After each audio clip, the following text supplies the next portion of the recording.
put your foot in it. It gets out of its own way pretty well. Oh yeah. But doesn't it seem remarkably quiet to you? I mean, the fact that we're whispering. It's the quietness and the smoothness. Yeah. And of course, you talked about the Buick Electra 225.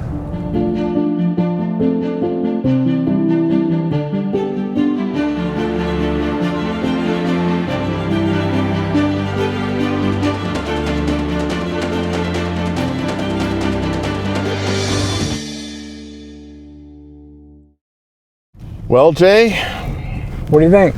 I am wafting along in a Spectre, and you as not only a Spectre owner, but probably one of the Spectre's greatest advocates. Well, I think to me, it's what a Rolls-Royce is supposed to be. You know, I've always bought cars based on performance. If they happen to be comfortable, well, that'd be great, but performance is always my main thing. And when this came out, this is like the F1 of luxury cars. There's no track mode, there's no sport mode. You have just comfort mode. And it's a bit like my dad's 73 Buick Electra. You should just waft down the highway, you know. And that's what this does. And they've gone to such lengths to make it so incredibly quiet. I believe it is the quietest automobile at 60 miles an hour that you can buy. I don't think there's anything quieter than this. Which is impressive, you know. Quite impressive indeed. And one of the things that I find just in my first few moments at the wheel in this car is the fact that I remember driving the Challenger Demon SRT. I thought, wow, this is an amazing car, which is completely different than its muscle car predecessor, in that it was so solid and quiet with that performance. I thought it seemed to be something slightly sort of out of balance, you know? Yeah. But this has, obviously, modern cars are built to a very high level of elimination of noise, vibration, and harshness. Right.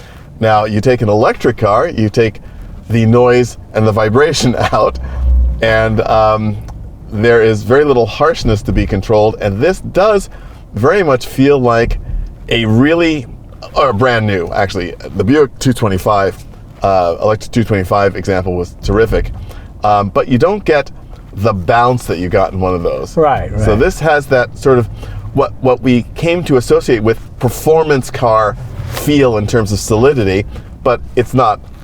But it's geared towards comfort. Exactly. And the four-wheel steering really makes it. You know, it's funny. To me, Rolls-Royce is always a company of build quality over engineering or innovation. Right. They were just built very well.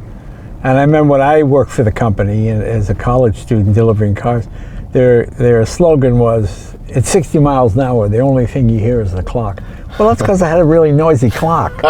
You know, I didn't find it, I could still hear the engine, I could still, you know, whereas this, it does everything a Rolls is supposed to be. Just dead quiet, just smooth, no vibration, no harshness. The sensation of the road, which is nice. You're getting a little bit of road noise from the tires, but more road feel, I think, from the tires, which is really nice. It's a surprising amount of road feel, actually. Yeah, which you don't generally associate with the Rolls-Royce. But, you know, one of the things I mentioned to you before, that I had the great fortune of touring the Rolls-Royce factory at Goodwood last year, and it was just at the time when they were introducing the Spectre, and they had the launch cars there, and the pre-production cars were going through the factory, and I was incredibly impressed just looking at them and sitting in one, because it reminded me, of course, of one of my favorite Rolls-Royces of all time, a car which you have a slightly less... Which one? The Camargue. Oh, yeah. The great, you know, the idea of... Most people don't think of Rolls-Royce and two doors. You know, they think Rolls-Royce are always four doors or not really. limousines. I always think to me, I love the Corniche. I love the first generation Corniche, the two-door coupe. The Park Ward, yes. Oh very, my God. very elegant. Very nice car. You know, I'm proud the Audrain Museum has chosen J. Leno's car care products as the official car care product of the Concours. You know, you're not supposed to use that in direct sunlight. Yeah, but I'm working on my tan, Jay. Okay. Hard to get help. I remember there was a very controversial ad for Rolls-Royce which showed a guy in sort of sports jacket with, you know, the patches on the arms being lectured by a policeman. You know, he's obviously getting some sort of ticket. And the woman is like smiling and looking out the side window while he's over there, you know. So it's like, ooh, it's like the naughty Rolls-Royce, you know. It's the idea that, ooh, you got caught speeding in this speedy Rolls-Royce. But it was a great ad. I remember it to this day.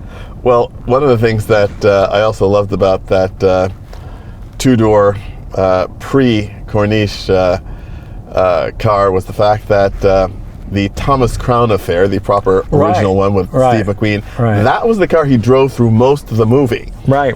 You know, the dune buggy scenes, of course, are very memorable, and the Nart Spider appears in one scene. But you know, I took away from that movie that spectacular navy blue two-door saloon. Right. But you know, people think, you know, sort of Rolls-Royce formal four doors, Bentley two-door sportier.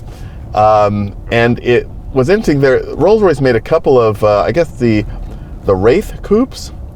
Right. Yeah, the Wraith coupe was sort of a precursor to this. Correct. Which I didn't really get, quite frankly, because I thought it seemed slightly too sporty for a Rolls-Royce. I still thought it was the best looking Rolls-Royce I'd seen in a long time. Very lovely cars. Yeah. And I love the design of this car as well, because Rolls-Royce did something in this car which I think is really hard to do. They made a coupe which has a properly swoopy roofline, but plenty of room in the back seat. Right. Normally you have to do something with the proportion to make the roof high enough for people to be able to sit in the back seat. That sort of throws the whole thing off, but that wasn't the case here.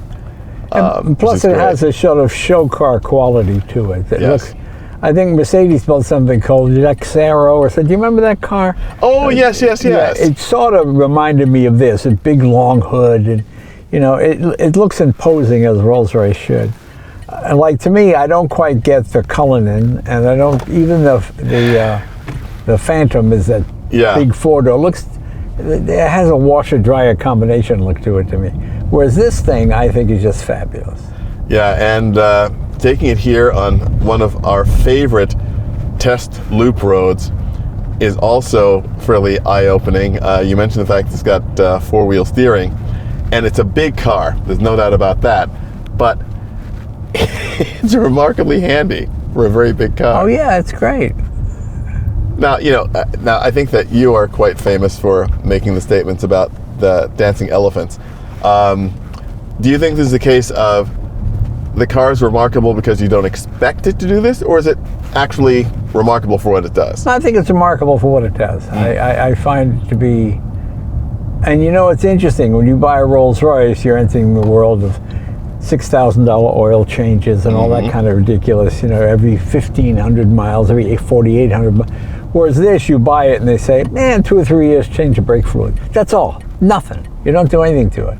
So if there's such a thing as an economical Rolls-Royce in terms of ownership, I think this is it. Yeah. And put your foot in it. It gets out of its own way pretty well. Oh, yeah. But doesn't it seem remarkably quiet to you? I mean, the fact that we're whispering. It's the quietness and the smoothness. Yeah. That, and of course, you talked about the Buick Electra 225. I have not felt that sort of squat down, nose up thing in 1,000 years. That is really sort of throwback performance. Yeah, you know, I love this thing. And you do drive it in a stately manner, which is kind of fun. Well, you know, it's actually encouraging me to be a hooligan. So, what do you say about that? You know, it's well, that's true.